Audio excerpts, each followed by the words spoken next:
Hi, second grade virtual students. Mrs. Messer here, ready to share with you a little bit about our new choice board. It is the month of March, and we are rounding the corner and looking toward the end of the school year. And we've all worked really, really hard. And I thought it was time for us to lighten things up and have some laughs together. So this month's choice board is all about laughing out loud. The first thing I'd like you to do is click on the reading room in the bottom center square. I asked the students here at Montgomery Elementary to help me choose books that they enjoy reading that make them laugh out loud. So the books you'll find in this reading room are chosen especially for you by the students at Montgomery. Now, I do need to let you know that some of these books have words like butt and underwear and poop. For some reason, those words make kids laugh, and so those are the books that they chose for you. Now, at my house, we call those potty words, and we say that there's an appropriate time to use them and not an appropriate time to use them.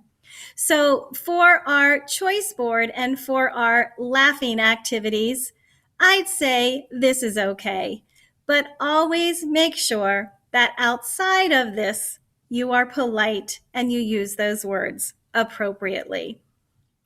So after you laugh and enjoy some of the stories in our reading room, I'd like you to look at some of the other extension activities.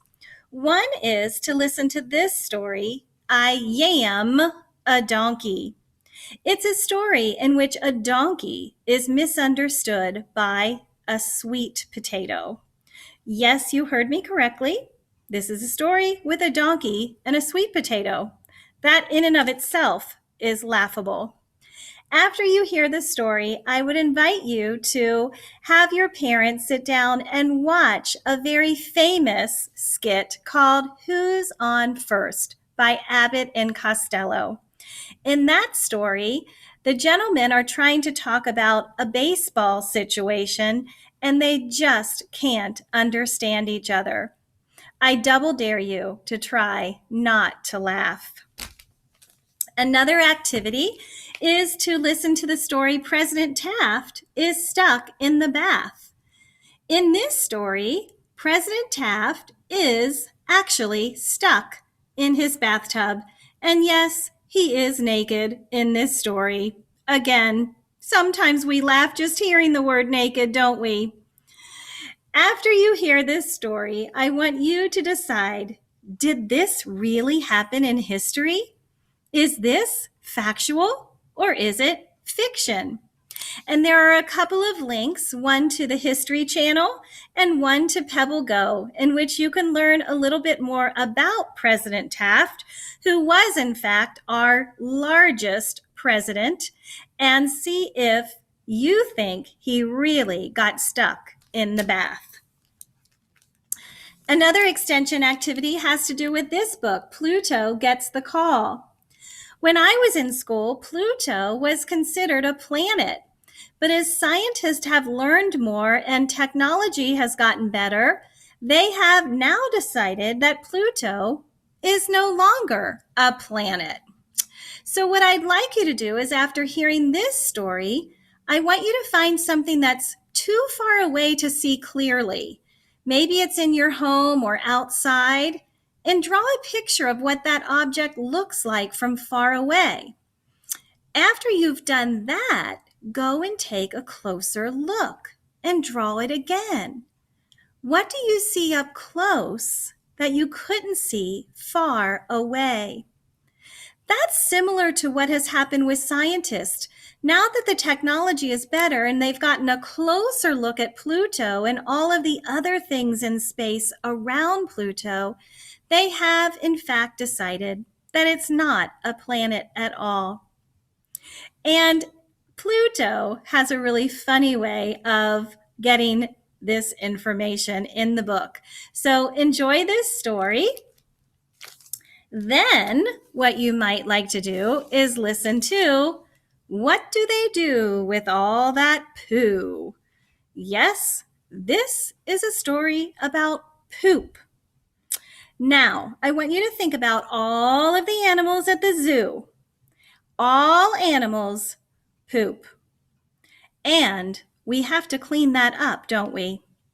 I'm glad it's not my job, but I'm very thankful that someone takes this on.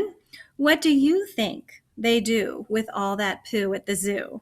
You'll find out in this book.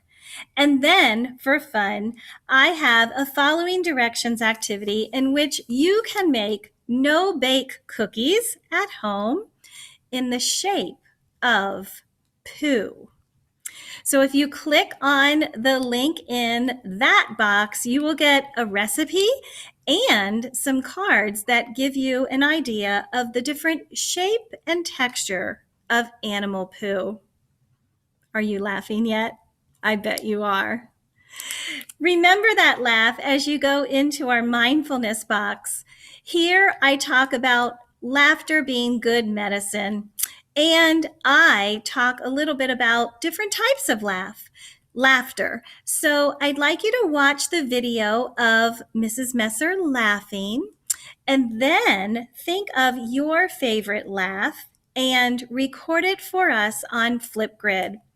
We can watch each other laughing. We can laugh together and take a little bit of stress out of this difficult year. I hope you have fun on our March choice board. And as always, if you want to reach out to me, my email is messert@sycamoreschools.org. Take care and happy spring.